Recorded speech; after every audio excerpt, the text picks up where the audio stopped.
Hello friends, welcome to my YouTube channel study 24/7। तो friends, आज के इस वीडियो में देखेंगे हम अपने 18वां लेसन प्लान को, जो हमारा भूगोल विषय से है। और आज हमारा प्रकरण है पृथ्वी का स्थल रूप। तो आइए देखते हैं इस लेसन प्लान को हम कैसे बनाएंगे। तो इस लेसन प्लान को देखने के लिए आप वीडियो को बिना स्किप किए पूरा देखेंगे। तो सबसे पहले आप पाठ योजना संख्या डालेंगे। पाठ योजना संख्या अपने अकॉर्डिंग डालेंगे आप। हमारा ये 18वां लेसन प्लान है। अब आता है हमारा विद्यालय का नाम। तो मैंने आपको बार बार बताया है, विद्यालय के नाम में आप उस विद्यालय का नाम डालेंगे जहाँ पे आपकी टीचिंग लगी हुई है। ठीक है। अब 3 कॉलम बनाएंगे आप, जिसमें दिनांक, कक्षा, विषय, प्रकरण, चक्र और अवधि लिखेंगे। तो विषय हमारा भूगोल है और आज का प्रकरण है हमारा पृथ्वी का स्थल रूप। तो बाकी सारी चीज़ें आप अपने अकॉर्डिंग लिखेंगे। अब हम आगे बढ़ते हैं। अब आता है हमारा समान उद्देश्य एंड विशिष्ट उद्देश्य। समान उद्देश्य हमारा विषय से संबंधित होता है और विशिष्ट उद्देश्य हमारा प्रकरण से संबंधित होता है। तो समान उद्देश्य विषय से संबंधित होने के कारण बदलता नहीं है। आपने पहले लेसन प्लान में जो समान उद्देश्य लिखा है वही आपको सभी लेसन प्लान में लिखना है, इसलिए आप पूर्वक लिख सकते हैं। परंतु जो विशिष्ट उद्देश्य होता है वह सभी प्रकरणों में बदलता रहता है, क्योंकि हमारा जो प्रकरण है वो सभी लेसन प्लान में अलग अलग होता है। तो जिसके कारण आपका विशिष्ट उद्देश्य भी अलग अलग होता है। तो देखिए, विशिष्ट उद्देश्य में आपको मुख्यतः 3 बिंदु देखने को मिलेंगे। छात्र जान सकेंगे कि देखिए, ज्ञानात्मक उद्देश्य, पहला बिंदु है हमारा ज्ञानात्मक उद्देश्य, दूसरा बोधात्मक उद्देश्य और तीसरा है हमारा क्रियात्मक उद्देश्य। ये 3 बिंदु आपके विशिष्ट उद्देश्य में आते हैं। तो आपको नाम से ही पता चला होगा ज्ञानात्मक उद्देश्य, यानी इसमें ज्ञान की बात की जाएगी। छात्रों को जो ज्ञान दिया जाएगा उसकी बात की जाएगी इसमें। तो कुछ छात्रों को पृथ्वी के बारे में जानकारी मिलेगी। दूसरा, छात्र पृथ्वी पर पाई जाने वाली विभिन्न प्रकार की स्थलाकृतियों के बारे में जान सकेंगे। दूसरा, बोधात्मक उद्देश्य, बोध मतलब होता है समझना, यानी इसमें समझने की बात की जाएगी। छात्रों के समझ को विकसित करने का उद्देश्य इसमें रखा गया है। तो देखिए, पहला होगा छात्र स्थलाकृतियों के बारे में व्याख्या कर सकेंगे। दूसरा, छात्र स्थलाकृतियों का वर्गीकरण कर सकेंगे। जब छात्रों को ज्ञान होगा, वो चीज़ें समझ में आएंगी, तभी छात्र उस चीज़ की व्याख्या कर सकेगा और उस चीज़ को वर्गीकृत कर सकेगा, यानी भिन्न भिन्न भागों में बांट सकेगा। अब आता है हमारा तीसरा, क्रियात्मक उद्देश्य। तो आपको पता होगा क्रियात्मक उद्देश्य यानी जो छात्र जानने और समझने के बाद जो क्रिया करते हैं उसे हम किस में लिखते हैं? क्रियात्मक उद्देश्य में लिखते हैं। तो पहला होगा हमारा, छात्र पृथ्वी के स्थल स्वरूपों का चित्र बनाकर उसकी व्याख्या कर सकेंगे। दूसरा, छात्र आसपास के परिवेश के आधार पर स्थल रूपों का निर्धारण कर सकेंगे। ठीक है। नेक्स्ट हमारा हेडिंग जो है वह है सहायक सामग्री का।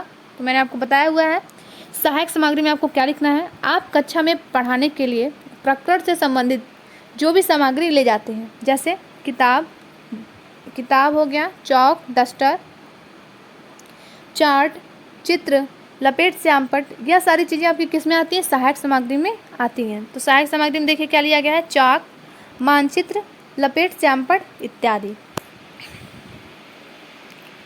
लपेट श्यामपट्ट और चार्ट वगैरह से जो छात्र हैं प्रकरण को जल्दी सीखते हैं।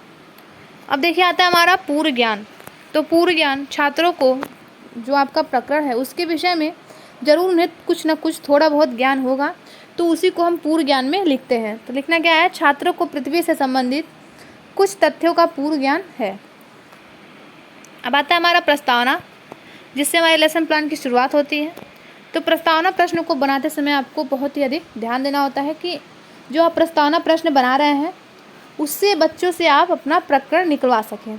तो इसलिए प्रस्तावना प्रश्न को सरल बनाना चाहिए, श्रृंखलाबद्ध होने चाहिए, प्रकरण से ही संबंधित होने चाहिए। छात्रों के पूर्व ज्ञान एवं वर्तमान का जो अनुभव है उससे उसका समन्वय होना चाहिए। ठीक है।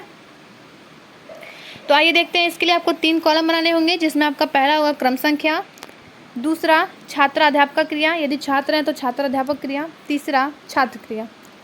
तो प्रस्तावना प्रश्न का पहला प्रश्न हमारा, किस ग्रह को नीला ग्रह कहते हैं? तो पृथ्वी को। दूसरा, पृथ्वी के किस भाग पर मानव निवास करता है? तो स्थल। तीसरा, स्थलाकृतियों से किसका निर्माण होता है? तो प्राकृतिक भूदृश्यों का निर्माण होता है। चौथा प्रश्न हमारा, स्थलाकृतियों को कितने श्रेणियों में बांटा गया है? तो 3 श्रेणियों में बांटा गया है। पांचवा, इन श्रेणियों के बारे में आप क्या जानते हैं? तो क्या जानते हैं? छात्र कुछ नहीं जानते हैं, इसलिए क्या होगा, ये समस्यात्मक प्रश्न होगा और जिसका स्पष्टीकरण आप द्वितीय अनुवृत्ति में जिसका स्पष्टीकरण आप जो आगे आपका प्रकरण का जो शुरू होगा, चाहे प्रथम अनुवृत्ति हो, चाहे द्वितीय अनुवृत्ति हो या एक ही अनुवृत्ति में हो, उसमें आप इसका स्पष्टीकरण देंगे आगे। प्रस्तावना प्रश्न आपको ऐसे पूछना चाहिए जैसे छात्र जो है वो आपके प्रकरण के प्रति प्रेरित हो या उत्तेजित हो उसको सीखने के लिए, जानने के लिए, और छात्र के साथ साथ जो आपके अध्यापक हैं उनके अंदर भी उत्साह होना चाहिए, क्योंकि आपके जो आपका अंदर अगर यदि उत्साह नहीं है तो इससे छात्र भी जो है हतोत्साहित होंगे। अब आता है हमारा उद्देश्य कथन। तो उद्देश्य कथन में आपको क्या लिखना है? उद्देश्य कथन में आपको लिखना होगा, बच्चों आज हम पृथ्वी के स्थल रूप व उनकी श्रेणियों के बारे में अध्ययन करेंगे। यानी जिस विषय का जो आपका प्रकरण है उसका अध्ययन करना है, वही आपको उद्देश्य कथन में लिखना है। उद्देश्य कथन में इसलिए लिखते हैं ताकि जो बच्चे प्रेरित हों, उनकी रुचि बढ़े प्रकरण के प्रति। अब आता है हमारा प्रस्तुतिकरण। तो अगर आपका जो प्रकरण बड़ा है तो उसको आप 2 अनुवृत्तियों में तोड़ के पढ़ाइए, जिससे न छात्रों को समस्या होगी ना आपको समस्या होगी। यदि छोटा है और समझ में आ सकता है सभी के, तो आपको उसे 2 अनुवृत्तियों में बांटने की आवश्यकता नहीं है, एक ही अनुवृत्ति में आप उसे पढ़ा सकते हैं। तो देखिए, जिसमें आप 4 कॉलम बनाएंगे प्रस्तुतिकरण में, जिसमें आपका पहला होगा शिक्षण बिंदु, दूसरा छात्राध्यापक क्रिया, यदि छात्र है तो छात्राध्यापक क्रिया, तीसरा छात्र क्रिया और चौथा होगा हमारा श्यामपट्ट कार्य। तो शिक्षण बिंदु में आप लिखेंगे पृथ्वी और छात्राध्यापक क्रिया में लिखेंगे स्पष्टीकरण। अब देंगे स्पष्टीकरण आप, पृथ्वी के धरातल पर हमें विभिन्न प्रकार की स्थलाकृतियाँ देखने को मिलती हैं। इन्हीं स्थलाकृतियों से प्राकृतिक भूदृश्यों का निर्माण होता है। छात्र क्रिया में छात्र ध्यानपूर्वक सुनेंगे। श्यामपट्ट कार्य में पृथ्वी के धरातल पर स्थलाकृतियाँ मिलती हैं। आपको इसमें से मेन पॉइंट्स को यहाँ श्यामपट्ट कार्य पे लिखना होता है, सभी चीज़ों को श्यामपट्ट कार्य पे नहीं लिखते हैं आप। स्थलाकृतियों की श्रेणियाँ शिक्षण बिंदु में आपका हेडिंग होगा। फिर स्पष्टीकरण है, धरातल पर उच्चावाच के आधार पर इन स्थलाकृतियों को 3 श्रेणियों में बांटा गया है। छात्र क्रिया में छात्र ध्यानपूर्वक सुनेंगे। श्यामपट्ट कार्य में 3 श्रेणी, प्रथम श्रेणी, द्वितीय श्रेणी, तृतीय श्रेणी।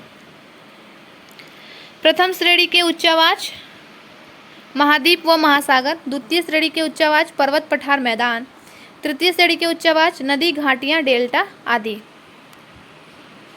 तीसरा जो शिक्षण बिंदु में हेडिंग होगा आपका स्थलाकृतियों। फिर स्पष्टीकरण, स्थलाकृतियों के निर्माण में शैलों का महत्वपूर्ण योगदान होता है। छात्र क्रिया में छात्र ध्यानपूर्वक सुनेंगे। स्थलाकृतियों का निर्माण श्यामपट्ट कार्य में। अब जो है आपका जब एक प्रकरण पूरा हो जाता है तो आप उसमें निरीक्षण कार्य करते हैं।